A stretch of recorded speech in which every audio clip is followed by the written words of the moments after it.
Talk about the year overall. There have been a fair number of surprises, given what some people expected at the beginning of the year. Certainly the stock market has done very, very well. We had more interest rate hikes than we thought we would have. Unemployment has really held down pretty well. And we didn't have that recession so many people thought we would. Now, I must say, when I talked to you throughout the year, you kept saying the economy looks pretty strong. Some of your compatriots were saying, oh no, hurricanes and tornadoes and things like that. So how'd you get it right?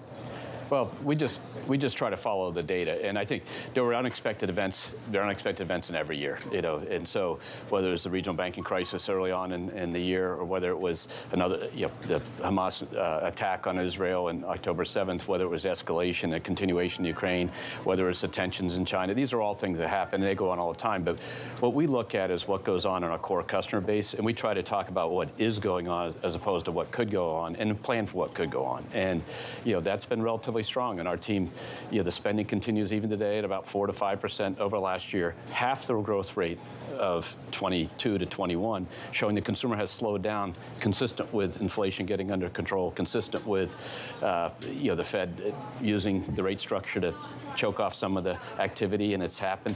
But overall, it's been a decent year, and the economy's grown, unemployment stayed low, and the bank's done very well. Let's talk about the consumer. You are the largest consumer banking operation in the country. We are in the middle, toward the end now, the holiday season. What are you seeing there? I knew until now it was holding up pretty well. Where is it right now, the consumer, as of today? Sure. So if you looked at it November of 23 over November of 22, and this is across about $300 or $400 billion a month of activity, customers spending money out of their accounts, that was up about 4.5%. So far in December, it's holding about the same. And again, that's about half the rate it was growing at last year at this time versus the year prior. And that's because the overall activity is slowing down.